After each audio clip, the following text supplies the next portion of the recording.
Deep in the rugged Bayan Mountains, where the windswept peaks straddle the border of China and Tibet, a tale of cosmic intrigue has lingered for nearly a century. It's a story that promises to rewrite history, or unravel as one of the most audacious hoaxes ever conceived.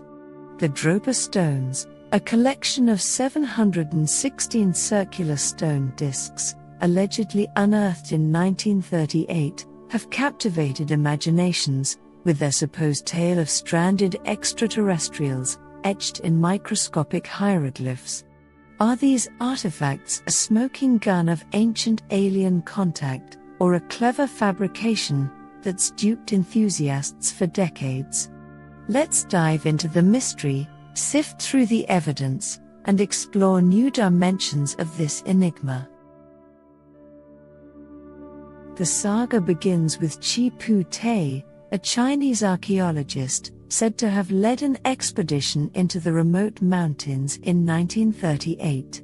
According to the narrative, his team stumbled upon a network of caves containing neatly aligned graves.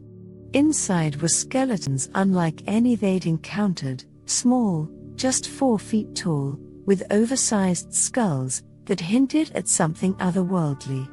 Deeper within, they found hundreds of stone discs, each roughly a foot in diameter, adorned with double spiral grooves and tiny, mysterious markings.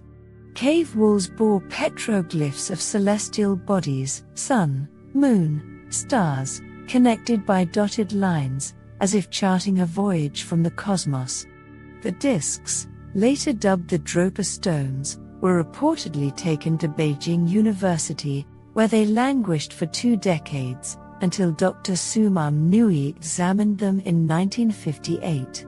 After years of study, he claimed to have decoded their faded hieroglyphs, unveiling a tale of an alien race called the Dropa, who crash-landed on Earth 12,000 years ago. Stranded after their craft failed, they sought refuge in the caves, clashing with the local Ham tribe, before forging an uneasy peace. One translated passage allegedly read, "The Dropa came down from the clouds in their aircraft. Our men, women, and children hid in the caves 10 times before sunrise." When at last we understood the sign language of the Dropas, we realized that the newcomers had peaceful intentions. The story exploded in the UFO-obsessed 1960s, propelled by books like Erich von Däniken's Chariots of the Gods, but its allure came with growing doubts.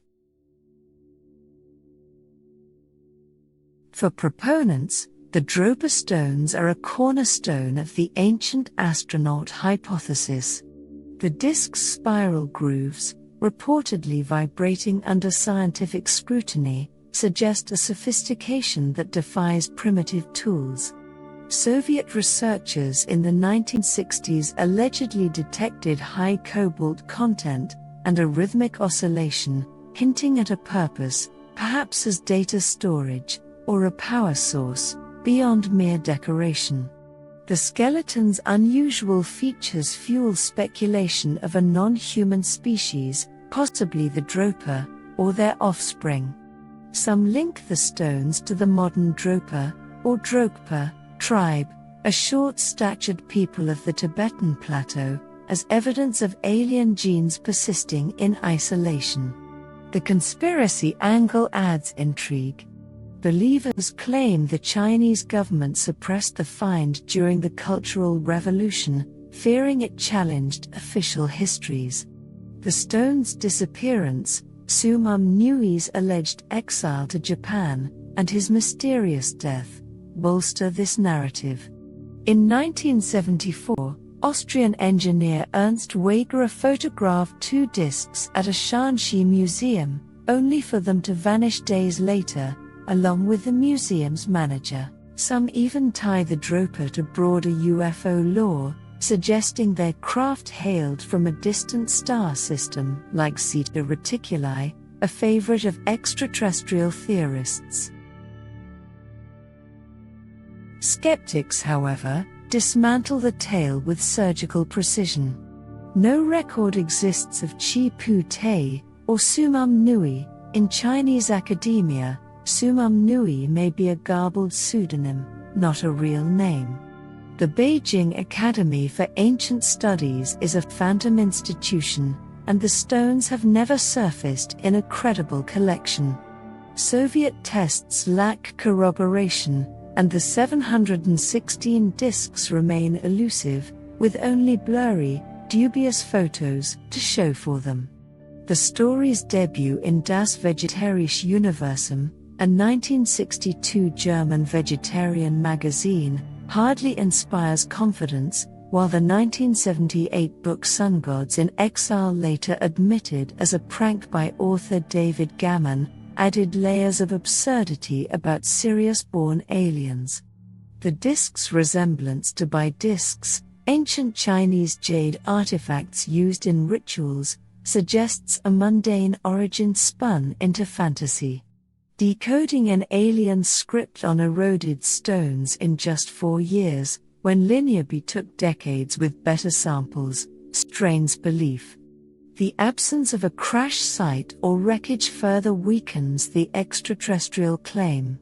Archaeologist Kenneth Feder has called it a textbook case of pseudoscience, speculative, seductive, and substanceless.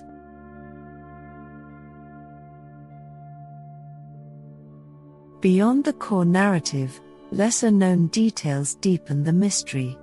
A 1947 expedition, referenced in fringe circles, allegedly sought to revisit the caves, but vanished without a trace, some say silenced by authorities, others lost to the region's brutal terrain. Local Tibetan and Han folklore offers another twist. Oral traditions speak of sky people, who descended long ago, described as frail beings with large heads, who taught the tribes rudimentary astronomy, before fading into obscurity. Could these tales, predating the 1938 discovery, hint at a real event, warped by time? Geological oddities in Bayan Kara add fuel. The region's high-altitude caves contain unusual mineral deposits, including traces of cobalt and nickel, metals rare in natural formations, but present in meteorites. Could the discs, if real, be crafted from extraterrestrial debris? A 1990s Chinese survey found no such artifacts, but restricted access to the area keeps speculation alive. Might the Dropa Stones reflect a misunderstood terrestrial phenomenon? The discs could be ceremonial objects of a forgotten culture, their groove symbolic, rather than functional. The skeletons might belong to a pygmy-like population, their skulls deformed by ritual binding, a practice seen in other ancient societies. The Dropa tribe's short stature could stem from genetics or diet, not alien ancestry. A 2001 genetic study of the Dropa found no anomalous DNA, aligning them with regional populations, yet their isolation preserves the mystique. The petroglyphs, too, might depict a meteor shower, or tribal myth, not a spaceship's log. If Chi Pu Tei existed, he may have unearthed something extraordinary, only for it to be exaggerated by wartime chaos and Cold War paranoia into an alien epic. Still, the total lack of artifacts, bones, discs, or tools leaves even this compromise on shaky ground. The Dropa Stones' legacy transcends evidence, inspiring art, fiction, and music. The 1980s Italian synth band Dropa named itself after the legend, while a 2012 indie film, The Bayan Incident, reimagined the crash as a sci-fi thriller. Online forums buzz with amateur sleuths analyzing Waigara's photos, some claiming to spot microchip-like patterns in the grooves. The story's allure even reached NASA, where a 1970s memo, later declassified, briefly pondered if the stones warranted a probe, though no action followed. In China, the tale remains a quiet taboo. A 2015 attempt by a British team to explore Bayan Kara Yula was denied permits, citing cultural sensitivity. Meanwhile, counterfeit Dropa stones, crudely carved fakes, pop up in tourist markets, blending hoax with hustle. Are the Dropa stones ancient alien evidence, or the greatest hoax ever? The evidence leans heavily toward fabrication. Absent records, missing artifacts, and a trail of fictional embellishments suggest a story born of imagination, not archaeology. Yet, its persistence reflects our fascination with the unknown, a desire to see ourselves as part of a grander cosmic tapestry. Perhaps the truth lies buried in those inaccessible caves, waiting for a future expedition to unearth it. Or perhaps the Dropa stones are just a mirror, reflecting our endless quest for wonder. Alien or not, they remind us that the past is a frontier as vast and uncharted as the stars above, full of questions we may never fully answer. Thank you for watching. If you found this video insightful, don't forget to like, share, and subscribe for more content on ancient mysteries, spirituality, and self-development.